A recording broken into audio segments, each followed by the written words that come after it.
Hi there, we're going to learn about taxes because they're a very important thing for the government to pay for multiple different buildings and parks, many different things like that.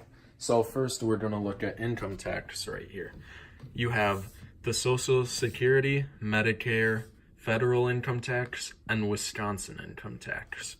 Social Security and Medicare go together and they're called FICA. Social Security and Medicare are for retired people. Social Security helps the people that need money after they're retired, and then Medicare helps pay for medical bills for 1 year older. And then the federal income tax, those go for the federal government to give for things like grants, buildings like the White House now, and a lot of other things. And then the Wisconsin income tax helps pay for the highways, parks, police station, fire station, and more. So the taxes that go to the parks and other buildings like the Monona Terrace and the Capitol, stuff like that, that is what is known as infrastructure, because the taxes go towards that, and also communication systems, transportation systems, so it helps us being able to travel places and also call people, mail people, so like the post office and stuff like that. As you saw from the pay stub I showed, there is a type of taxing called progressive taxing, which is where, so you have the rich who earn more, they're taxed more because of their wealth, because they have more income, so the government can take more from them and they'll still be okay. Like, as you saw from my pay stub, I was only taxed like $30 from my paycheck, whereas if it were a rich person, it'd be way more. And so yeah, that's what progressive taxation is. So this right here is my jury duty letter I got mailed to me. So with jury duty, that is considered a civic duty because it is required by law to do. So I have to do it. I cannot find a way out of it unless very specific reasons. It is by law required.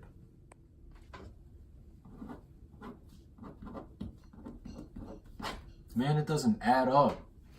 See, this is the anticipated income where the government expects to have $10,000 from income taxes, but they don't get that much because some people, I guess, got out of it and it just didn't meet what they expected it to be. So once again, this is the anticipated income.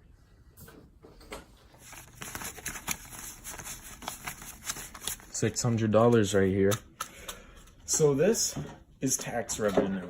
It's government income due to taxation of the citizens.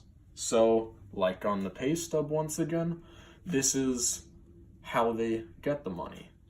And yeah, this is tax revenue. Here's your $600, sir. See, this is outlays. Outlays are the government's spending or disbursement of money. And in this case, it's disbursement because I'm sending out the money and I'm not really spending it for something. See right here, I was taxed too much on my paycheck and I deserve my money back. So see right here, this is reconciling. We're coming to an agreement where the government sees that they taxed me too much and that I deserve some of the money back. See right here, this is the year-to-date of the withholdings that I've been taken or taxed on my paycheck. This is called allowances. It's just a number used to describe the amount of money that the government has taken from your paycheck. Sir, here's your earned income credit. Thank you. So, earned income credit is a refundable earned credit for low to moderate income earning families or individuals, and this you would fill out on your 1040 EZ, and it would help you with your tax refund. So if you look close enough, you see this is the amount I earned for this pay period, $162.74. But I'm getting paid $139.22. So the reason for that is it's the adjusted gross income. So if you take the $23.52 from the tax or withholdings, you subtract it from the $162.74, and that's why I was only paid $139.22. So as you saw from my paycheck, I had withholdings because I worked for a company, and as an employee, I will get taxed from my income. Whereas if I were an independent contractor, I would not be taxed because I own my own business in a ways that is not like big enough to really be taxed. So like if I had a lawn mowing business, I would not be getting taxed on my income. All right, so now we're gonna fill out the 1040 EZ form for tax returns. So right here, we're gonna do our first name and middle initial, and then the last name. Then we will make up a social security number.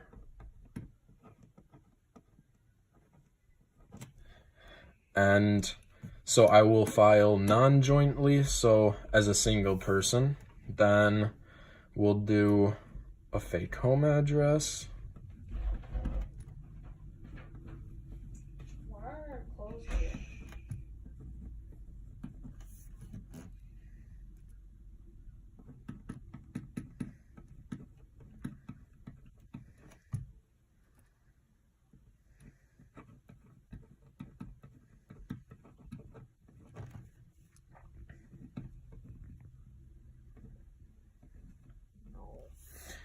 All right, and then now I'm going to look at stuff on an actual W-2, but I cannot show some of the info because of the social security number. So for my wages, we got this right here. And then taxable interest, that'd be 0 in most cases. Then I'm not unemployed, I had a job. And then, so for line 4, this is the adjusted gross income, so we're gonna add 1, 2, and 3 together. But since these two are 0, it's still gonna be 1452.29. And then I am going to file single and non-dependent either way. So in this case, it's 9,750. And then so for line 6, you subtract line 5 from line 4. And in that case, it would be $8,298.71. And then for line 7, the federal income tax withheld, which is right here on the form, that would be $98.19. And then I do not have earned income credit, but some people do. It's not very common.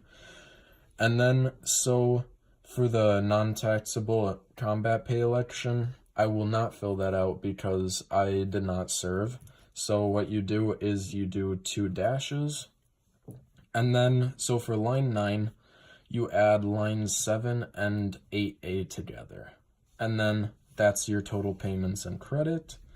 So then you get $8,396.90. And then, so for line 10, you would look at a tax table, which in my case, I do not have one in front of me, so let's make something up pretty similar. So what we would do is 8,500, and then so for 11A, you subtract line 10 from line 9. So then in this case it would be $103.10.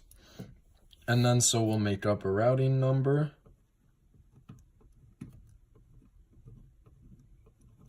And then checkings account or savings, depending on what you have. And then a routing or an account number.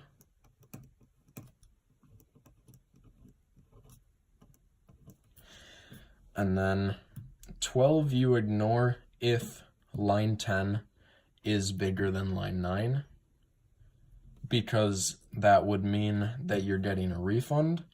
But if you did have the situation where line 9 is bigger than line 10, then it would be a payment you owe the government because of some particular reason. So we'll ignore that and ignore the third-party designee in most situations. And then I would give my signature.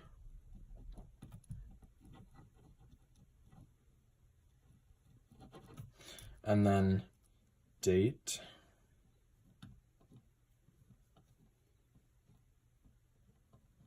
And then occupation, we'll just go with cashier because it's pretty similar. And then we'll do a fake phone number in this case.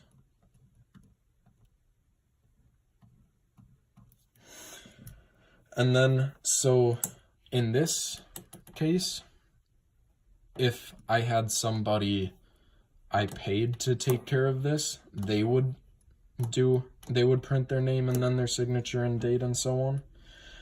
But since I'm doing it myself, that's all you have to do.